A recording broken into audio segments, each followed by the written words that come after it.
Welcome back to the HSE Newscast for Wednesday, January 26th. We're almost halfway through the week, Royals. We've got this. Royals, listen up. NHS is hosting a senior showcase. This night will be a spectacular night to highlight all the seniors here at HSE, from drama skits and drum lines to poetry and science experiments.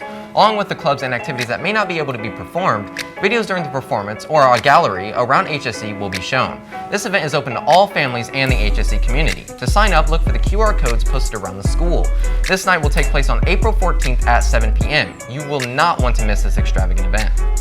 If you are interested in playing any of the Spring Mudsock programs and have not already registered for it, then you are almost out of time. Spring baseball, softball, boys and girls lacrosse, rugby, track and field, and soccer all have their deadlines on January 31st, and missing them can mean that you will get waitlisted. More information can be found at this link.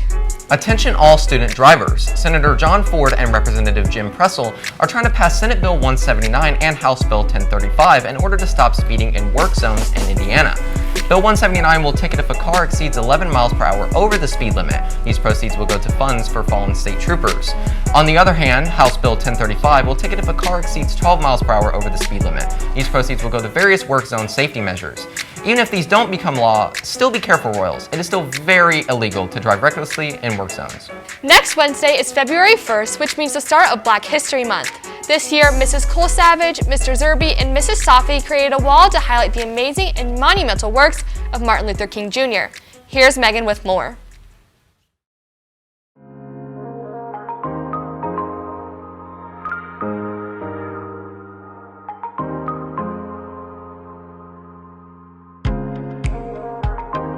Hello, my name is Ms. Cole Savage. I teach math here. I'm Ms. Safi. I teach AP Environmental Science and Forensic Science. And my name is Mr. Zerby, and I teach English. It's a history walk. It's designed as you start on this end of the hallway to read bits of history starting from 1944 to the end of Martin Luther King's life. What we wanted to do was show how amazing of a human being he was and how advanced and progressive he was for his time. I like the fact that it's just spread out and it's easy little snippets to read. It has QR codes so you can listen to speeches or see additional information. It's very interactive. All of that, and I mean the fact that it's in such a high traffic place, so many people pass by it and are able to actually interact with the knowledge.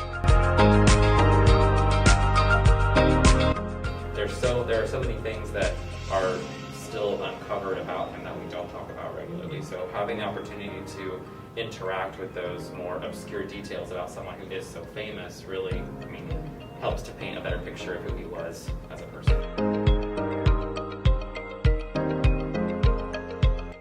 He had a voice, and he was in a time and place where someone that looked like him didn't count. And so, or someone who lived the life that he lived didn't count in the greater society. It's sad to say that, but that's the way society treated Black Americans at the time.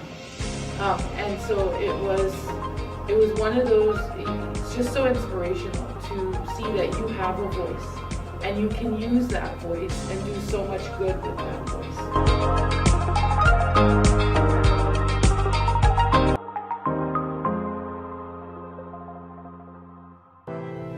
Seniors, as many of you know, it is scholarship season, so if you have plans to go to college next year, go to the Naviance and start looking at some of those options. You don't want to miss any of the deadlines. Although Tom Brady may not be playing in the Super Bowl himself, that won't stop him from making waves in the biggest football game of the year, other than the Bills-Chiefs game 2 nights ago. The 44-year-old Buccaneers quarterback was playing a home game earlier this year when he spotted a fan with the unique sign, "Tom Brady helped me beat brain cancer."